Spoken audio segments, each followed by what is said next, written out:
আসসালামু আলাইকুম viewers, welcome back to my channel. আবার একটা নতুন হাতের কাজ নিয়ে তোমাদের সঙ্গে শেয়ার করতে চলে এসেছি। আশা করছি ভিডিওটা ভালো লাগবে। যারা নতুন এসেছো অবশ্যই সাবস্ক্রাইব করবে, আর যারা চ্যানেলটিতে সাবস্ক্রাইব করে রেখেছো ভিডিওটা প্রথম থেকে শেষ পর্যন্ত দেখার অনুরোধ করছি তাদের। আমি এখানে প্রথমেই একটা গোল কার্ডবোর্ড নিয়ে নিয়েছি, এরপরে এটার উপরে পানি কালার করে নিচ্ছি। কালারটা করা হয়ে গেছে, আর এখানে আমার তিনটে কালারের প্রয়োজন, সবুজ কালার, গোলাপি কালার আর হলুদ কালারের ক্লে। এই তিনটে ক্লে আমি নিয়ে নিয়েছি। তারপরে পদ্ম পাতা বানানোটা কিন্তু শুরু করে দিলাম। লোটাস পয়েন্ট বানানোর ভিডিও তোমরা সবাই দেখেছো, আর তাই আজকে আমিও একটু নিজের মতো করে ট্রাই করলাম। আমার কাছে বেশি কিছু ছিল না, যেটুকু ছিল হাতের কাছে সেই সব কিছু দিয়ে আজকে আমি এই সিম্পল লোটাস পয়েন্টটা রেডি করেছিলাম। প্রথমে এখানে আমার একটা পদ্ম পাতা বানানো হয়ে গেছে। একে একে আমি আরও কয়েকটা পদ্ম পাতা বানিয়ে নিয়েছি। তোমরা যারা আমার ভিডিও দেখো তাদেরকে বলছি অবশ্যই কিন্তু ভিডিওতে লাইক করবে আর কমেন্টে জানাবে যে আমার ভিডিওটা তোমাদের কেমন লাগছে, আর কেমন ভিডিও তোমরা দেখতে চাও সেটাও কিন্তু অবশ্যই কমেন্ট করে জানাবে। দেখো আমি এখানে অনেকগুলো পদ্ম পাতা বানিয়ে নিয়েছি। পদ্ম পাতা কিন্তু বানানোর জন্য এখানে সবুজ কালারের ক্লেটা নিয়ে মাঝখান থেকে একটুখানি কেটে দিতে হবে গোল করে। তারপরে এই যে আরও কয়েকটা ছোট ছোট আমি এখানে কি বলবো এটাকে হয়তো শ্যাওলা বললে ভালো হবে, যাই হোক সেটা আমি বানিয়ে নিয়েছি। তারপরে এই যে হলুদ আর সবুজ একটু মিক্স করে নিয়েছি।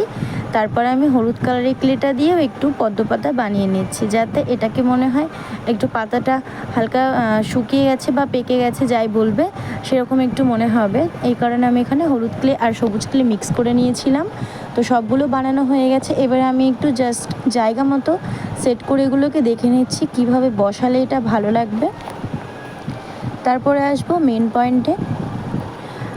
আমরা এখানে এরপরে বানিয়ে নিব ছোট ছোট পদ্মগুলো কিন্তু বানানো খুবই সহজ। তবে হ্যাঁ, বড় বড় পদ্ম ফুল বানাতে কিন্তু অতটা বেশি কঠিন মনে হয় না। তবে ছোট ছোট পদ্ম বানাতে গেলে কিন্তু একটু সাবধানেই বানাতে হয়, কারণ এগুলো যেহেতু পাপড়িগুলো খুব ছোট ছোট, একটা আরেকটার সঙ্গে যদি উল্টোপাল্টাভাবে লেগে যায় তাহলে কিন্তু ফুলটা দেখতে একদম ভালো লাগে না, সেটা আবার ভেঙে নতুন করে করতে হয়। আর এই ভিডিওটা বানানোর সময় এই কাজটা আমাকে অনেকবার করতে হয়েছে। বেশিরভাগ ছোট ছোট পাপড়িগুলো কিন্তু একে অপরের সঙ্গে লেগে যাচ্ছিলো, যার কারণে আমার বারবার করে ভেঙে পদ্মগুলো বানাতে হচ্ছিল। তারপরে এই যে ছোট ছোট হলুদ কালারের তিনটে বল বানিয়ে পদ্মগুলোর মাঝখানে দিয়ে দিলাম, তাহলেই কিন্তু কমপ্লিট হয়ে যাবে। দেখো এইখানেও কিন্তু একটা পাপড়ি এখানে লেগে গিয়েছিল, আরেকটা পাপড়ির গায়ে। তো এখানে আমি নিয়ে নিয়েছি একটুখানি একটা রেড কালার আর হোয়াইট কালার মিক্স করেছিলাম, একটা মাছ বানাচ্ছি। আমি প্রথমবার ক্লে দিয়ে মাছ বানাচ্ছি নিজের মতো করেই, মাথায় যেভাবে এসছে সেভাবে বানিয়েছি। জানি না কেমন হবে মাছটা, এটাই ভাবছিলাম। তবে যখন আমি এটা ঠিকঠাকভাবে বানিয়ে ফেলেছি তখন দেখলাম বেশ ভালোই লাগছে। লোটাস পয়েন্টের মধ্যে তোমরা চাইলে এখানে মাছটা রাখতেও পারো, আবার নাও রাখতে পারো। তবে আমার একটু ফাঁকা ফাঁকা লাগছিল মনে হয়েছে, সেই কারণে আমি দুটো ছোট ছোট আলাদা কালারের মাছ বানিয়ে এখানে লাগিয়ে দিয়েছিলাম। তো প্রথম মাছটা কিন্তু আমার তৈরি করা হয়ে গেছে। এবার এই যে এই ডোলটার সাহায্যে একটু মাছের গায়ে ডিজাইন করে দিচ্ছি, যাতে মাছের আঁশ মনে হয়।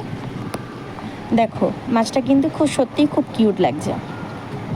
তারপরে আমি এখানে একটা গ্লু নিয়েছি, ঠিক জায়গা জায়গা মতো আমি গ্লুগুলোকে আটকে দিচ্ছি। দেওয়ার পরে আমি যে লোটাসগুলো আর পাতাগুলো যে বানিয়ে রেখেছিলাম সেটাকে কিন্তু নিজের পছন্দ মতো সেট করে নেব। তোমরা এটা নিজেদের ইচ্ছা মতো যেখানে সেখানে লাগিয়ে নিতে পারো। আর তোমাদের কাছে যদি অবশ্যই প্রাইমার কালার থাকে সেটা দিয়ে কিন্তু খুব সুন্দর করে আরও পানির কালারটা ভালো করে করতে পারো। তবে আমার কাছে সেরকম ভালো কোনো কালার ছিল না, হাতের কাছে যে কালারটা পেয়েছি আমি সেটা দিয়েই কমপ্লিট করেছি। আমার আরও বেশ কিছু জিনিস মনে হয় কেনার প্রয়োজন ভিডিও বানানোর জন্য, তবে সেগুলো আমি খুব শীঘ্রই কিনে আনবো। এই দেখো আমার এখানে কিন্তু ফুল মাছ সবগুলো কিন্তু লাগানো হয়ে গেছে। কেমন লাগছে বলো তো? দেখতে খুব সুন্দর লাগছে। আমি এখানে আরও একটা কালারের মাছ বানিয়েছিলাম। এই দেখো আমার এখানে একটু ফাঁকা ফাঁকা লাগছিলো, তাই পরে আমি আরও দুটো পদ্ম বানিয়ে দিয়ে দিয়েছিলাম। তারপরে এই যে যাতে পানিটা একটু ঘোলানো মনে হয়, তার জন্য আরও একটু কালার চারিদিকে লাগিয়ে দিয়েছিলাম। তো ফাইনাল লুকটা তোমরাই দেখে নাও আর কমেন্টে অবশ্যই জানিয়ে দিও ভিডিওটা কেমন হয়েছে। Thanks for watching. Allah Hafiz.